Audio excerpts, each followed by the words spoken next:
Siya yung tao na maaasahan, Sherwin TV ating kaibigan, matulungin sa ating mga kapwa. Sherwin TV mabait may pagkusa, halika na, samahan na.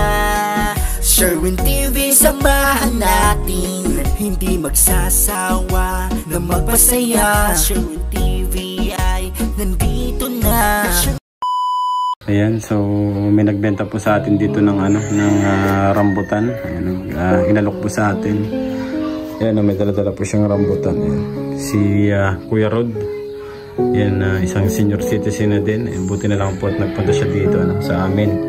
Ayan, at balak din po sana namin puntahan doon sa kanila para ibigay yung aming pinamimigay na rice and groceries na sponsor sa atin ni Mrs. Sai. Ayan, so tamang-tama yung pagpunta dito ni Kuya Rod. Hindi na kami pupunta pa doon sa kanila. Nagbenta po kasi siya ng rambutan. Ayan, at pambili daw po niya ng bigas. Ayan. Ayan, kung makikita nyo, kadami. Ayan. Kuya Rod, magkano yung rambutan? 30 lang ang kilo. 30, ilang kilo yan? 5. Oh, 5 kilo. Ayan, 5 kilo daw po. Pang bili daw ng bigas. Pambili mo ng bigas? Pambili ng bigas. Oo, pambili.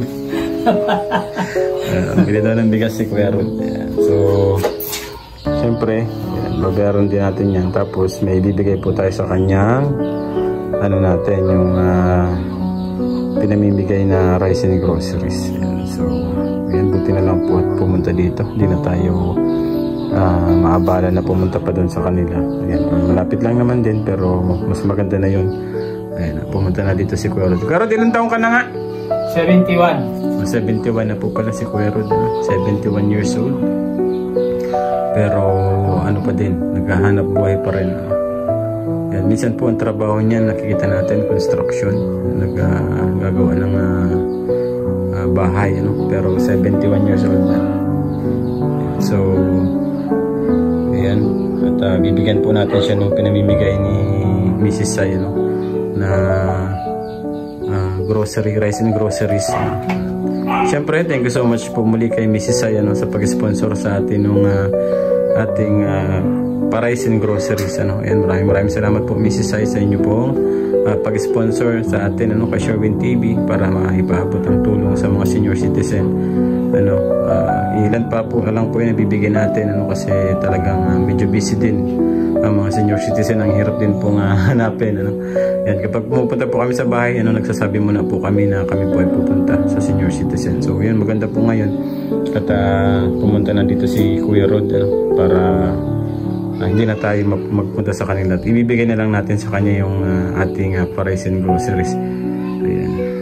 Ayan, tingnan nyo po yung binibenta sa atin na rambutan. Ayan, mura lang. At pambili daw niya ng bigas. Ayan, so makakadagdag na rin sa kanya yung ibigay natin na rice and groceries. Ayan. Square root pala yung 71 na. So ayan, kukunin ko lang yung ibibigay natin kay Kuya Rod. Ayan, ito yung ating isang pack na rice and groceries. Ayan, Kuya Rod. Ayan, thank you so much. Ayan, at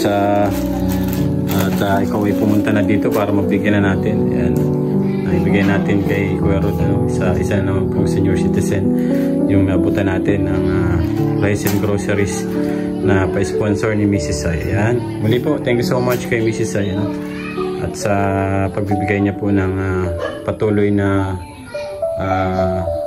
pag-sponsor sa pagbibigay ng rice and groceries, lalong na po sa ating mga mahihirap na kababayan. Ayan, siyempre sa mga senior citizen dito malapit sa amin. So yan muna po yung natin, target natin sa ngayon, mga senior citizen mabutan ng kaunting tulong. Ayan. So ayan, ibigay na po natin kay Kuya Rod yung isang pack ng rice and groceries natin. Ayan.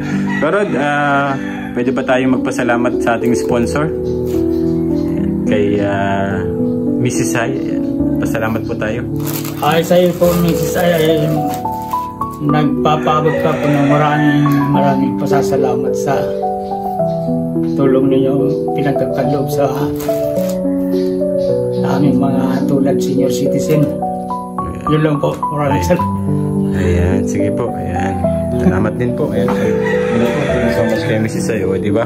Nagbenta lang sa atin ng rambutan, no? Siyempre, dahil senior siya, and dahil senior na si Kuya Rod, ay ibinigay na rin po natin yung para sa kanya, no? Na rice and groceries. Ayan, siyempre, una na rin natin nabigyan, ano? Yung una natin na-upload sa ating YouTube channel, si Nanaliti, ano? Na nawagan din, sana na mabigyan sana ng kaunting tulong, ano, dun sa kanyang bahay. So wala pa naman pong nag-ano. So ito muna si Kuya Rod, ang ating isa pa muling senior citizen na nabigyan natin. 71 years old na pala si Kuya Rod. Ayan. So buti na lang at pumunta dito si Kuya Rod. Ayan. At hindi na tayo pupunta sa kanila. Ayan, maraming salamat po muli kay Mrs. Sai sa pag-sponsor sa atin ng ating ginagawang small charity, ano, yung Rice and Groceries. Ayan. Pero thank you so much. Salamat at nagpunta ka dito, ano, at balak din sana namin puntahan ka doon sa bahay mo para dalhin yung aming pinamimigay na Rice and Groceries. Ayan. Salamat po ulit. Ayan. Thank you so much, Kuya Rod. Ayan. So ayan, yung bayad pala natin sa rambutan. Ayan, bibigay na natin. Ayan. Kuya Rod, yung bayad natin sa rambutan. Ayan. 150, mga 5 kilos. Ayan. 30, tama ba? 30, ano? Ayan. Salamat kay Kuya Rod, ano? Ayan, nagbebenta siya po ng rambutan. Siyempre, naibigay na rin natin yung ating rice and groceries. Ayan. Thank you. Salamat. Ayan. Bigay na si Kuya Rod at nabigyan na natin ang rice and groceries. Sherwin TV ay kaibigan na maaasahan. Kaya halika na, tayo nang magkaisa. Siya yung tao na maaasahan. Sherwin TV ating kaibigan, matulungin sa ating mga kapwa.